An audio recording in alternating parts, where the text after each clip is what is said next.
Welcome back, beautiful sister, to the Vibe Higher podcast. I am really glad to be back with you today. We have much to catch up on, much to talk about. Number one being, I am so proud of myself for being an ambitious woman. This is absolutely a new part of me that has come online. I would say in the beginning of 2024, I was able to unlock ambition. And I've been playing video games with my husband. It's a specific video game. It's called, oh my gosh, what's it called? It's from the creators of It Takes Two. So it's a partner game where you have to work together. And it's a really good bonding experience for us both because we do work with each other in the game and in person. We cheer each other on. We congratulate each other when we do something good or when there's a hard thing and one of us overcomes it. We're like, good job, babe. Like it's a really fun and interesting experience.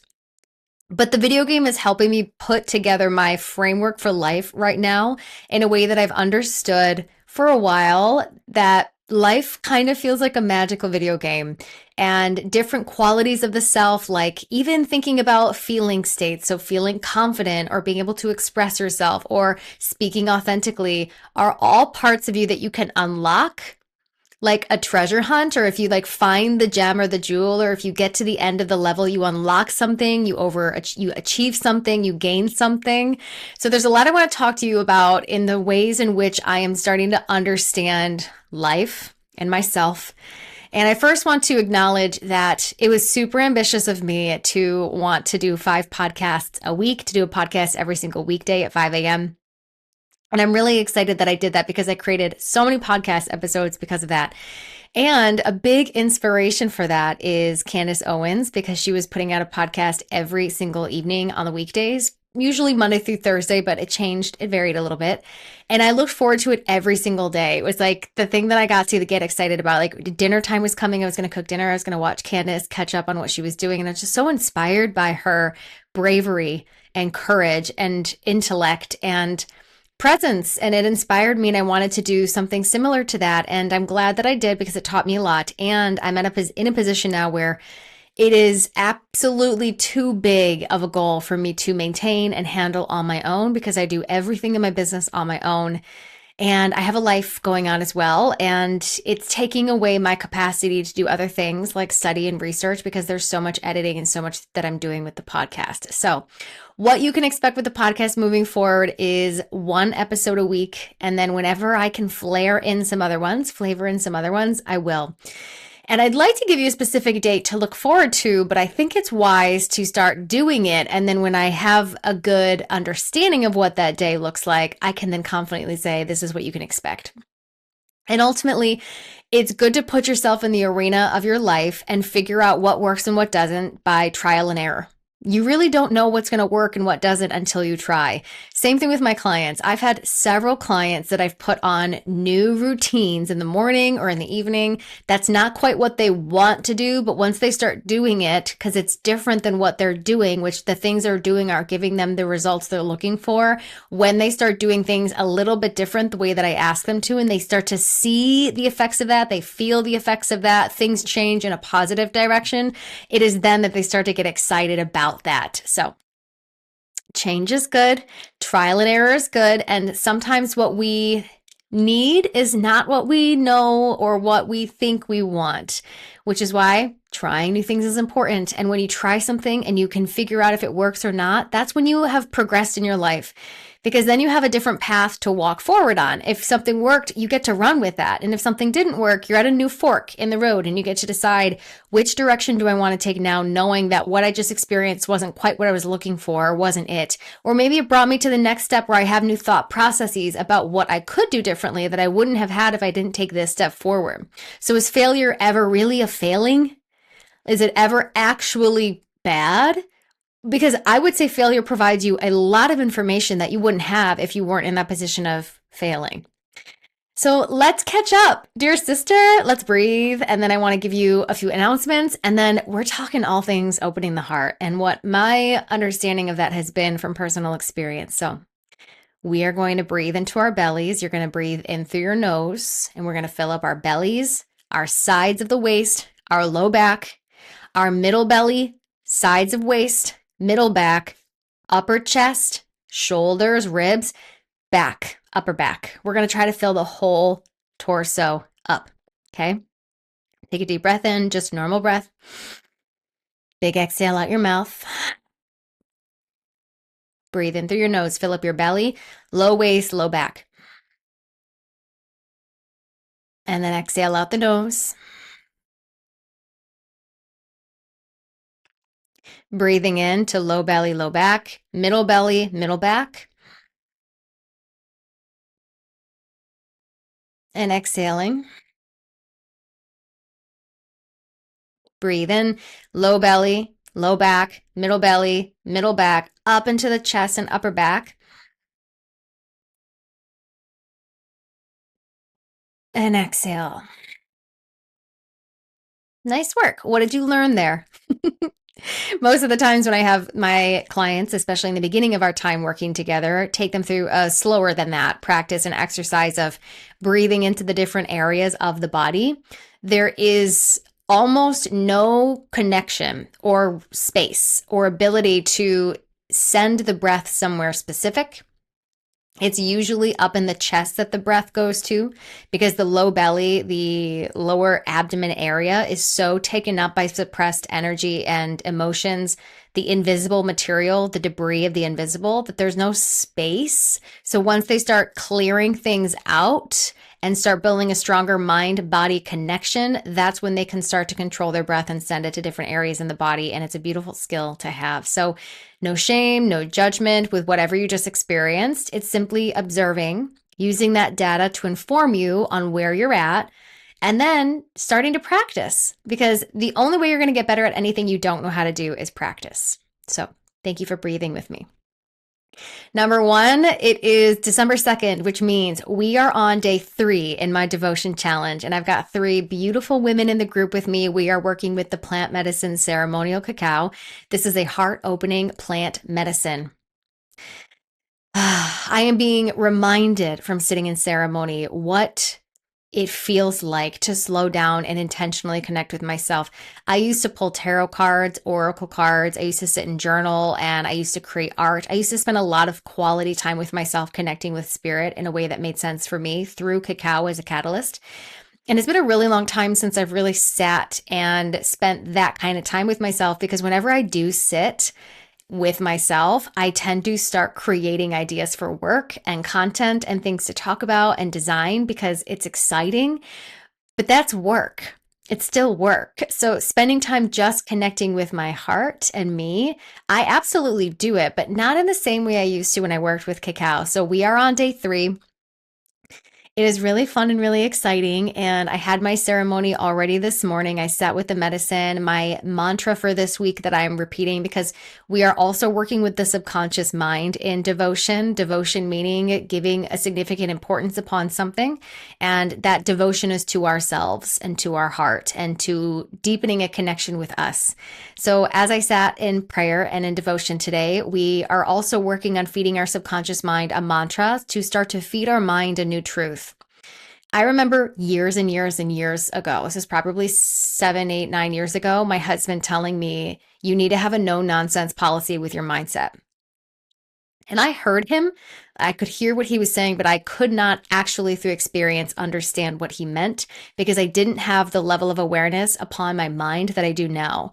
So what he was telling me was you cannot allow yourself to think things that are nonsensical. So don't think negative thoughts about yourself. Don't judge other people. Don't talk yourself out of doing things you should be doing. Like have a no nonsense policy with your mind, have discipline. But I had no access to discipline at the time that I met him. It was very, very difficult for me to have any structure.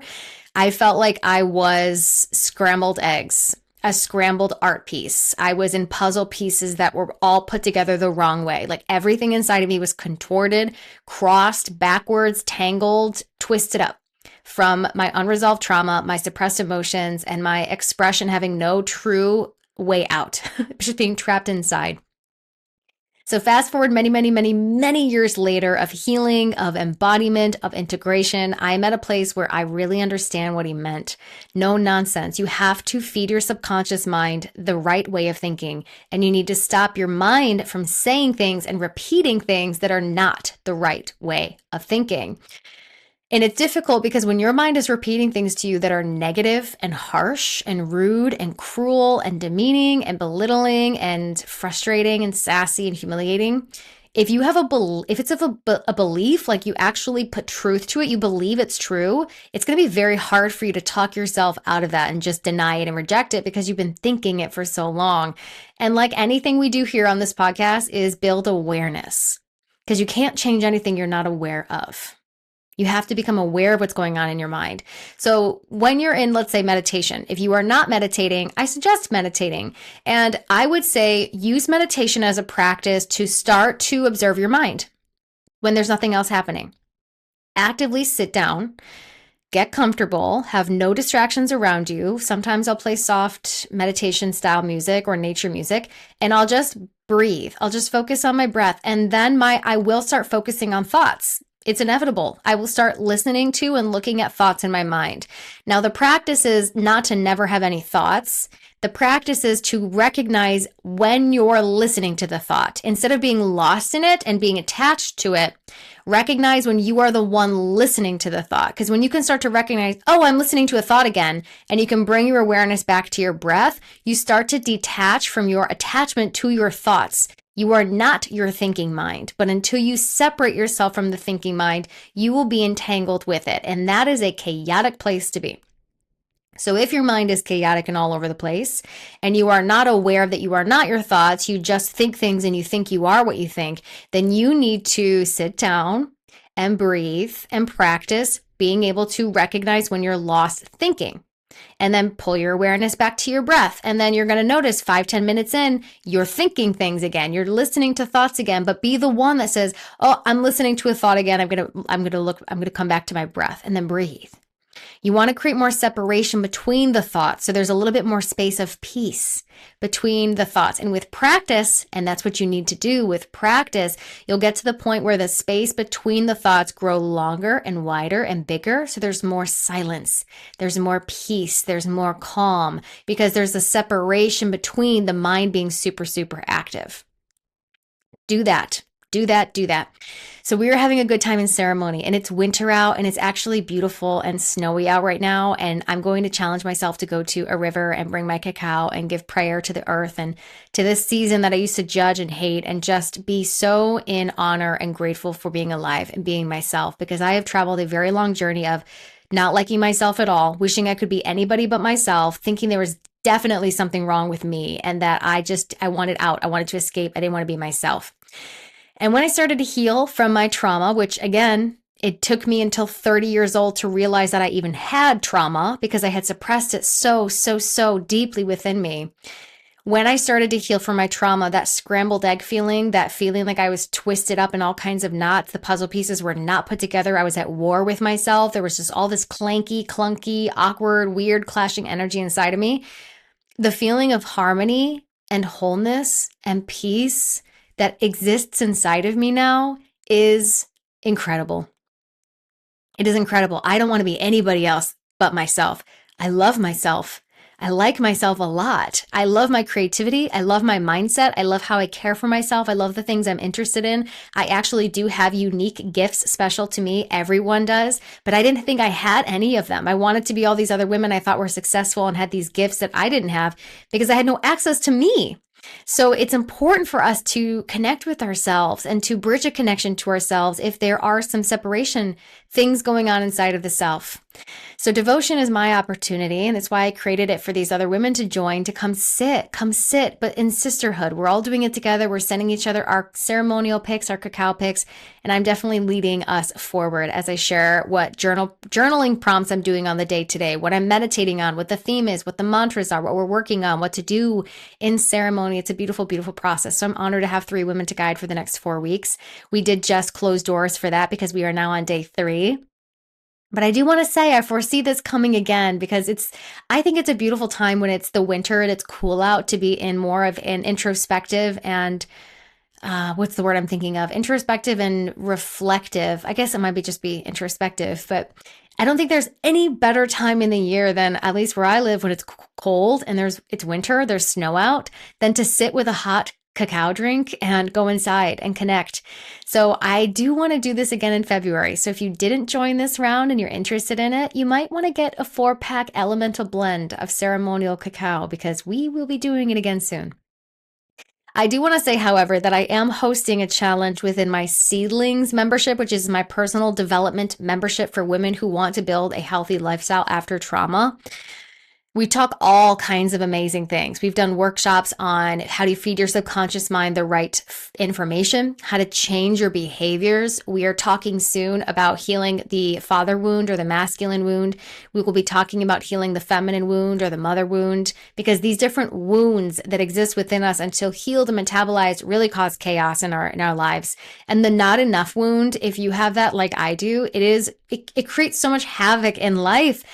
So I really want us to come to a place of recognizing that abundance is real and that scarcity is a mindset, and that it's safe to be here. It's safe to come into the moment. It's safe to return to the body, and it's safe to claim the body. There's an actual process of claiming the body as your own. If you have been violated or betrayed or abused in some way, then parts of our body might be inhabited by other energies. And so what we want to do is we want to start to clear it out. We need to clear out the body and the psyche of that which is not our truth, so that more of our consciousness can flow and take up space in our body minds. And when that happens, that's when you start feeling really amazing. And looking at the different lives that are being lived, there's a whole world of scarcity, not enoughness, grinding on the day-to-day just to survive, feeling panic and worry and stress and fear. But then there's this whole other way of living, that when you can change your internal reality, the way you think, the way you feel, how you are inside of yourself, then your entire experience can change to being fun and joy and abundant and lighthearted and expansive. And it all depends upon your beliefs and what's going on inside of your body and how you care for yourself. So I've been on that other end where it's dark and just being in this hole and in scarcity and fear and anxiety, which the more that I'm learning about the nervous system, I was moving between the two extremes of too hot and too cold, and too hot and too cold. So that is another workshop I will be teaching on soon, is the nervous system, what is happening with the nervous system and how to start to reset it, how to start to take care of it, how to work with it so that you have more awareness on you. You can feel more in control of yourself. And there's nothing more powerful than to feel in control of yourself after you have felt so helplessly not in control, not in power. So we have amazing workshops, transformational lessons coming. We also do heart healing ceremonies where we heal the heart, we heal our energy body. We do somatic work of healing through cacao. Cacao is an optional medicine, but I bring it in because it's amazing. So January 5th, we are starting a challenge, and I haven't announced this anywhere else yet, so you are the first one to hear about it. I am hosting the Clean Up Your Life 4-week challenge, which is a guide, a reset that I created to clear your mind, body, and environment. It's a way in which you can reconnect with your soul by clearing out the stuff that takes up too much space. Because again, we want your full consciousness, the truth of who you are, to have room to flow within you. So we are spending 4 weeks going through my guide together within my membership, Seedlings. I already know some of you that are watching are already in Seedlings, so be aware that this is coming. And I already know that some of you also have the Clean Up Your Life guide. So to know that we're about to do it as a group together, it's going to be so exciting, because there's nothing more exciting to be accountable to when you're a part of something, when you belong to something, and when you're doing it with other people. So January 5th to January 30th, we are doing a Clean Up Your Life challenge, doing my 4-week reset within my Seedlings membership. You can get into Seedlings by joining at vibehigherwithsarah.com/seedlings. And you can also get at checkout my Clean Up Your Life guide. I will have that information down below as well. So you can get the materials and you can join the group. But January 5th, we are doing it together as a group. It's going to be so much fun. We're going to start the new year off truly doing the cleaning process that needs to happen. We're cleaning up our mindset, we're cleaning up our environment, and we are realigning with our soul. It's going to be beautiful, beautiful, beautiful work. Last announcement is I have 3 spots open for the woman who wants to do integrative work, who wants to become who she's here to be, who wants to do the healing work, who wants to be guided into the emotional body and in the energy body, clear out what's not yours within you, heal from the past wounds, and truly rise into the woman you're here to be. There's nothing more important to me than living life by being in the arena of your life. And if you are not thriving in your life, and if you are not loving who you are, And if you are not looking around and being like, damn, I fucking made it, like I'm here, I'm living the dream, then let's work together in my Growth Accelerator program, because you have no more time not to be you. You can go to vibehigherwithsarah.com/journey if you want to apply to work with me. I have 3 spots open. So let's talk for a moment about what it has taken for me to open my heart and access my truth, because it's not just an overnight thing. It takes a lot of time. Something I was sharing in my devotion group in our first ceremony together was this concept of it being really difficult to give over your time or give over your energy, your awareness to something you think takes a lot of time. And it's I believe part of being in survival mode and maybe having the not enough wound, that when you are so scarce within yourself and you're so deprived of the energy, the love, the nourishment, the rejuvenation that you need in order to feel truly well, giving your time to something, giving your energy to something that takes commitment and consistency can feel like too much, because it already feels like there is not a lot to give. So in order to be able to give yourself to something that takes a lot of time, like we were talking about, my example was exercising, that it actually takes years to get in really good shape, that it's not just going to take 1 month or 3 months to get into the kind of shape you're looking for, that it takes a lot longer. It takes years to get in really good shape, to really reverse some things and to heal some things and to get strong and fit. And before, when I was in survival mode, giving myself over to the thought of it's going to take me years was almost out of the question, because I was in such a state of needing the relief I thought the goal, the outcome would give me, that if it was going to be too far away, then I wasn't in for it. Like I couldn't do it. It just couldn't. I didn't have the capacity to say yes to something that felt that big, because I could only focus on the day-to-day of trying to like get through the day. And I use the example that when you're on a road trip, and let's say I'm in Michigan, let's say we're going to Texas. This is what we were talking about in the ceremony. Halfway there, if I start feeling tired and I don't really want to be in the car anymore and I don't want to drive the full way because it just seems like it's taking forever and this isn't working. And that toddler that's in the car that's like, when are we going to get there? If I, as the parent to myself, was like, okay, you're right, it's taking too long, let's just stop and quit. But we had an Airbnb booked. We had a whole itinerary planned in Texas and we're halfway there, but we're going to quit because we're starting to feel tired and we don't want to continue to show up. That's absolutely ridiculous. You wouldn't do that. You would show up. You would drive all the way. You might pull over, get some snacks, take a nap, but you would go all the way because you've paid for the Airbnb. You have people waiting on you. You have a car full of people. Like you're going to Texas. You don't have a choice in that moment because you've already committed through finances. You're going on a trip. Now, when we have a goal that we have in mind, like for me, my goal has always been for the last 5 or 6 years, every winter, I'm going to go to my gym every day that I can. I'm going to work out and get fit and get strong. And every winter I have failed at that goal. I just have not shown up. And this time I am 100% in full belief and full trust in my ability to do it. I'm already doing it. It's not even a question. It's like, oh no, this is just what I'm doing. I am spending the whole winter getting as fit as I can. It's non-negotiable. It's something I'm not talking myself out of. But before I healed and before I was more integrated, I could not access that level of trust in self or that ability to commit. It wasn't an option. I gave up so easily. I quit when it got hard. And change is uncomfortable. I was thinking about this as well. I shaved my head many years ago. Right before my wedding, actually, like 2 or 3 months before my wedding, which was so silly in hindsight to look at that and recognize I shaved my head right before my wedding. However, I shaved my head for, I guess I'll share with you why. I was in and this was before I knew about my sexual abuse background. I didn't know I had that going on, but I knew something was wrong with me. And it's not that something was wrong with me. It's that something was wrong within my system, but I believed it was me. So it was the proper alarm, but I was interpreting it incorrectly. I was making it about me. There was nothing wrong with me, but there was something wrong with my system, my body, my mind.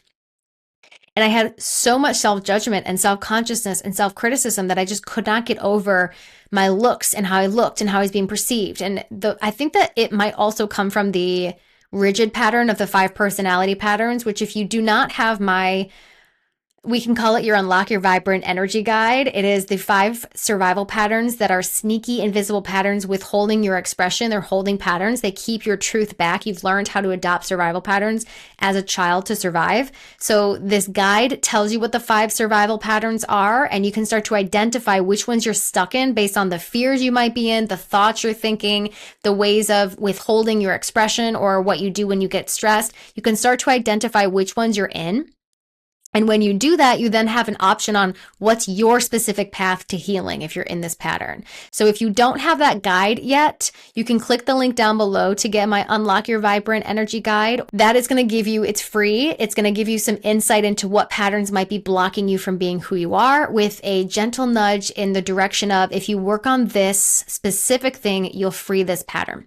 So that information is really important, but there is a specific one called the rigid pattern, which is where we might find that perfectionism state of being within, where you are so rigid in your expression and your personality, and it kind of is performance-based. That's more of the enduring pattern, but the rigid pattern is more perfectionism. And I've had such a self-consciousness around the way that I've looked around my facial expression that I really noticed this specifically during sex with my husband, because in the very beginning, I could barely have him look at me. I had to close my eyes. I could not be looked at because I was so uncomfortable by and insecure about and self-conscious about what my face looked like and what it would be doing during intercourse, which now that I know I've been traumatized through sexual abuse, that totally makes sense, that being seen in my facial expression in that process has been super uncomfortable for me. Like, it all makes sense.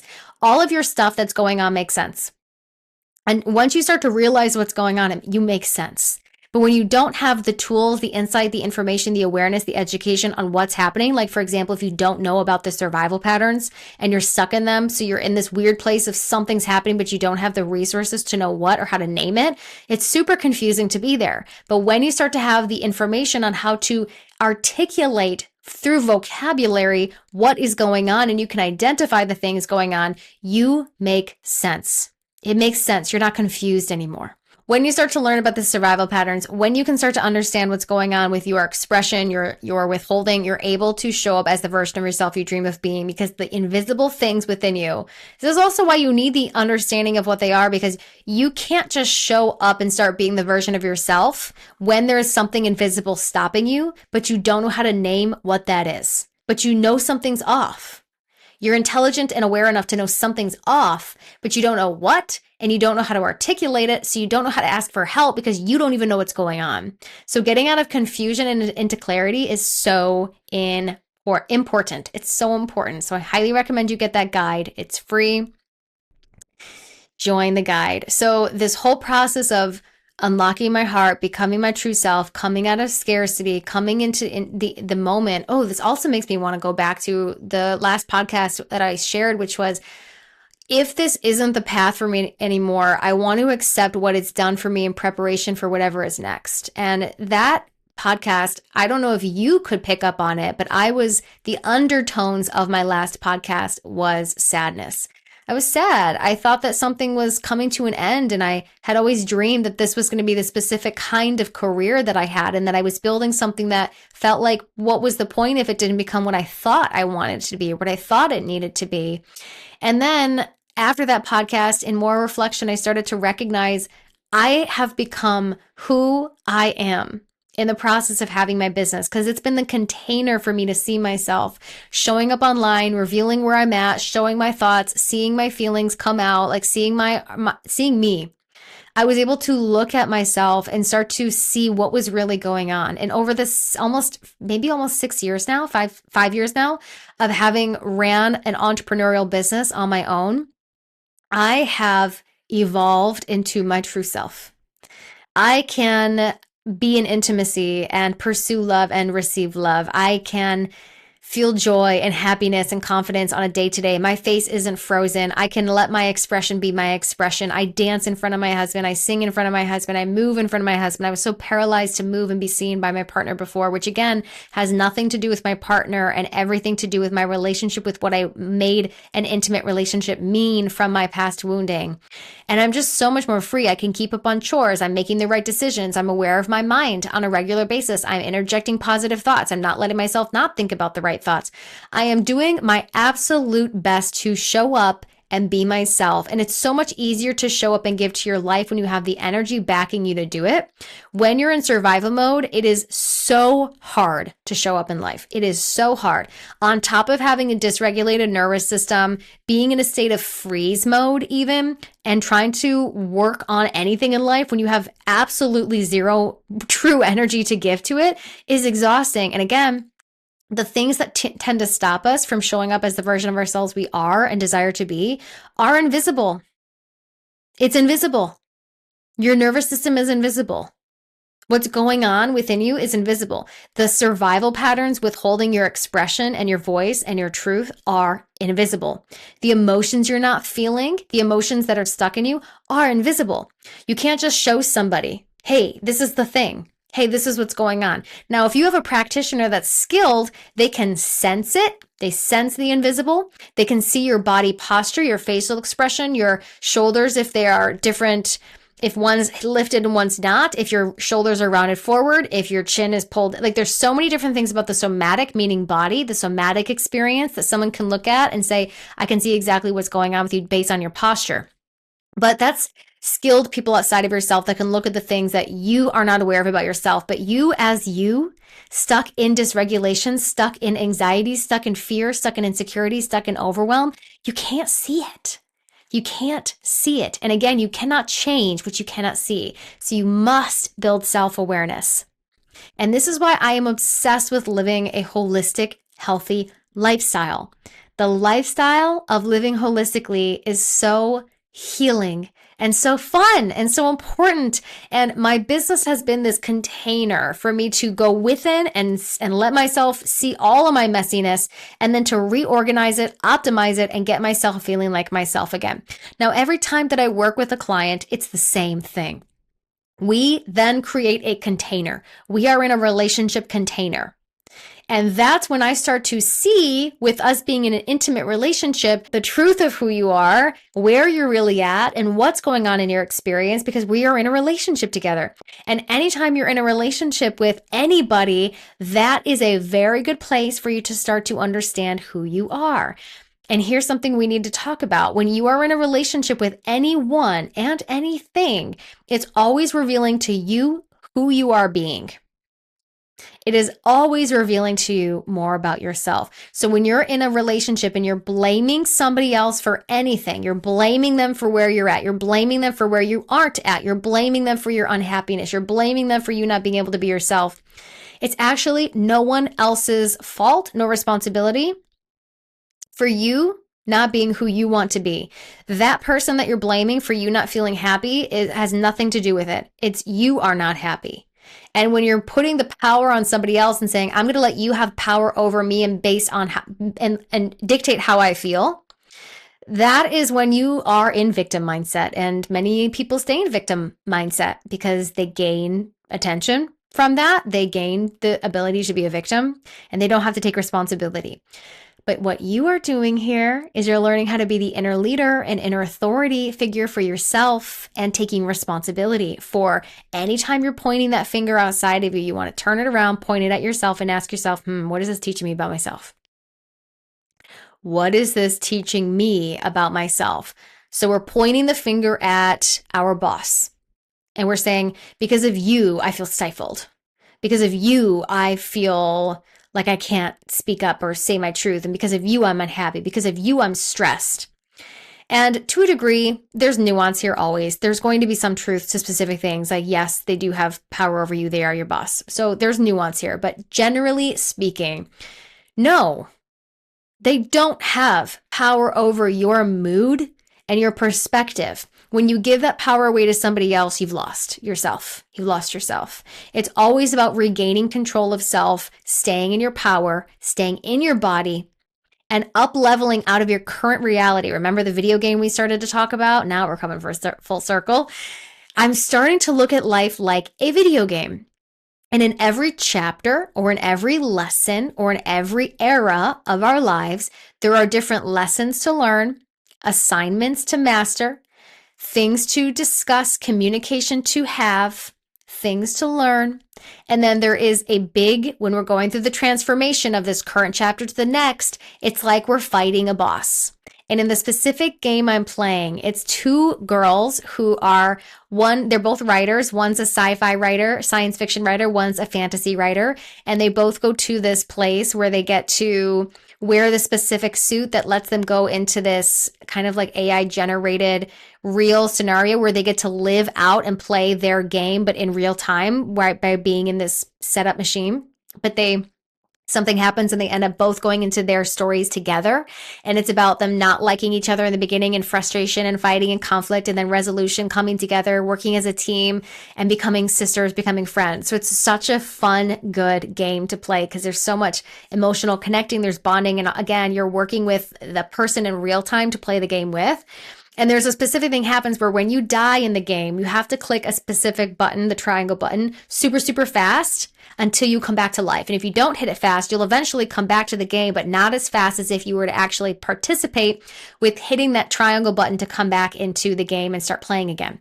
And it made me realize that when we're transitioning in real life between the current chapter we're in and up leveling into the next one, the next chapter of our lives, our evolution, everything feels like it's going wrong. It feels like everything's falling apart. Your doubt kicks on really loud. The inner critic might come online. You might doubt everything, think you need to quit. Things feel wrong. It's like the rug got ripped from underneath you. And it's because change is happening, and change feels scary and alarming to the nervous system because it's unknown. And if there have been things going on in the past that have been traumatic, then change feels absolutely terrifying. So when you're starting to transition from this place you're in and you're up leveling out of this reality into the next chapter of your life, and it feels really scary, that hitting the triangle button to complete or come back to the game, like, okay, I have to explain this a little bit more because there's also the practice of you're beating a boss at the very end of the level to go to the next storyline or the next chapter. So in our personal lives, when we are moving from this current reality to the next, it's like the boss, or it's like we've died and we're needing to come back online stronger and faster so we can make it to that next side, that next chapter. And what I've learned from that is that triangle button of clicking it over and over and over again to come back faster or to up level faster. It's like the positive mindset medicine we need to be feeding ourselves when everything feels like it's falling apart. So that to me is how we up level from where we are to where we're going when that big transitionary moment comes where we're not where we were and we're not where we're going yet. We're in the in-between of that change and it feels really overwhelming and unstable there. We need to interject positive thought medicine like it is a full-time job and remind ourselves it's safe to be here. I'm safe. Everything's going okay. I can do this. I will show up. I will keep committing. I will show up, and just really feed our minds the positive medicine again and again and again and again and again until you get to that other side and things settle again. And then you can be easeful in the game or in the next chapter because you've worked through that difficult moment of inner conflict. When the boss, you're beating the boss, which are like all these doubts and fears coming up. It's like, don't quit because the boss is here. You don't get to go to the next level until you pass this test. I hope I explained that well. I feel like because I played the video game and it's in my mind, I understand it. So I hope that I articulated that well for you to understand. But it is something that we just taught, or I did just teach in my Seedlings membership. We did a workshop called The Blueprint to Success, Your Blueprint to Success, where we talk about the different chapters of your life and what happens and these different chapter markers when you come to the end of the chapter and you're about to move into the next level because you're upgrading, you're transforming, you're leveling up. There's a door that's shut that you have to learn how to open the door and walk through it. But until you learn what happens before big change occurs, like the nervous system freaking out, essentially the mind going crazy, then you're going to go right back to the beginning and have to start the level all over again because you don't realize how to actually conquer the challenges that are arising for you to transform into the next level. So that's actually in my Seedlings membership, but I have it available for you to watch for free if you want to watch the Blueprint to Success workshop to get that information because it's so important, and also to see what being in the group and the membership is like. So if you do want to join, I will leave the link, or if you want to watch it, I'll leave the link to watch the replay down below. So becoming my true self and opening my heart has been a practice of creating a holistic lifestyle and learning how to oversee all of the different departments of my life as if I am the COO, the Chief Operations Officer. Whenever I was working anywhere out in the world as a company director, a manager, a department lead, I really did love COO. I loved operations. I loved the day to day. So in my personal life, I've had to learn that it's important to be like a COO of our own lives, where we need to learn how to govern our lives. We need to govern ourselves and our lives. So we have a communications department. We have a finance department. We have a sexual health department. We have a physical health department, a mental health department. We have a relationship department. We have a nutrition department. We have a fitness department. We have a outdoor connecting with nature department. We have so many different areas in our lives that require our attention, our love, our nourishment, our presence. We need to be giving to them, watering them like the plants that they are, these different sections, and growing them and evolving them by taking care of all these different departments, which make up our well-being. So I like to look at it as this way as well, that when I work with my clients and when I start working with them, I start to oversee first helping you oversee the different departments of your life. Let's walk through what's going on with your diet. What are you eating right now? I'm going to do a diet recall with you, which means for about a week, you're going to submit to me everything you're eating so I see what you're bringing in. We're going to start to talk about all the relationships in your life. We're going to talk about finances. We're going to talk about sex. We're going to talk about your hobbies. We're going to talk about passions. We're going to talk about your insecurities. We're going to talk about your work. We're going to talk about your goals. We're going to look at everything that's going on, all of the different departments. Are you exercising? Are you moving regularly? Are you getting outside? What supplements are you taking? Are you eating properly for yourself? How are you caring for yourself? Because everything is a relationship. Coming back to the container mentality, that everything you're in a relationship with is like you are in this container in a container with it. When women used to come to me wanting help with their diet or getting in shape or losing weight or healing their hormones, it became less about the actual food she was eating, and it became more about the relationship that she had with herself, that the food was revealing to me about her. So the relationship or the container that she was in a relationship with something. So food, for example, was the way for me to see how she was relating with herself. Because many people think that they need to heal their relationship with food, and it's not the food. It's you. There needs to be a healing of the self. You must heal your relationship with you. When you heal your relationship with you, your relationship with food changes. So we go within and we heal and change, and then see the change outside of ourselves. But most people are stuck trying to change the outside world, trying to get people to change, trying to change your habits outside of yourself, the things you're doing or not doing. You're trying to change something outside of you before you yourself are changing. And what we need to learn to do is change ourselves by changing how we relate with ourselves and how we think about ourselves, so that we show up in life differently and our outer world reflects the new reality we believe within ourselves. So we must go inside and change if we want the outside world to change. So what I started doing with these women, this is why I've evolved so much more beyond just diet and hormones, like how I started out as a practitioner, because it was so much deeper than just the food that we were working on. We were working on healing your relationship with yourself.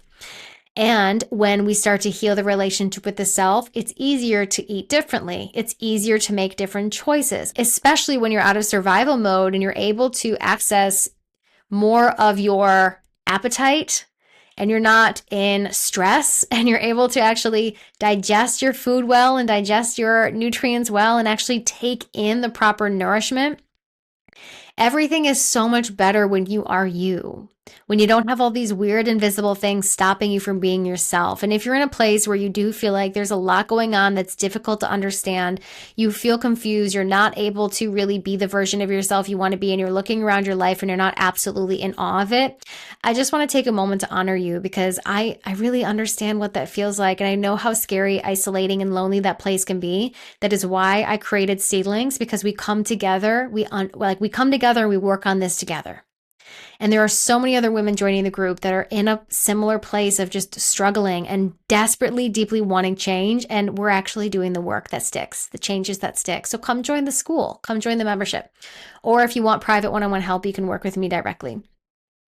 So I will leave you with this. If you want to take some steps towards healing your relationship with yourself, creating a healthier, holistic lifestyle, understanding how to be the version of yourself you want to be, first take inventory. I'll leave that as your homework for today until we meet again next week.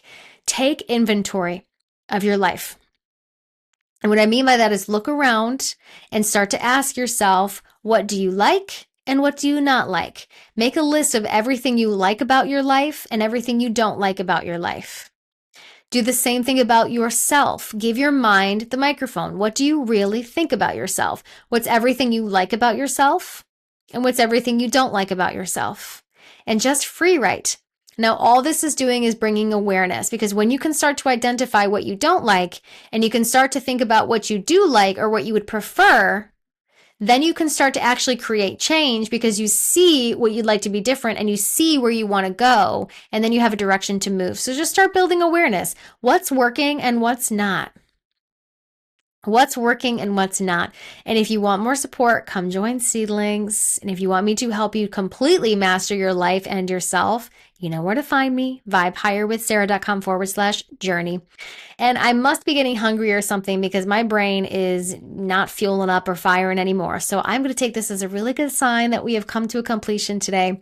Please subscribe if you haven't already. Give this video a thumbs up if you enjoyed it. I am over on YouTube, if you're listening to this, that you can start watching videos with me in real time. And make sure you leave a review. Give this podcast a subscription. Leave a review. Let me know what you're taking away. I would love to hear from you. And I will see you in next week's video, dear sister. Goodbye until then.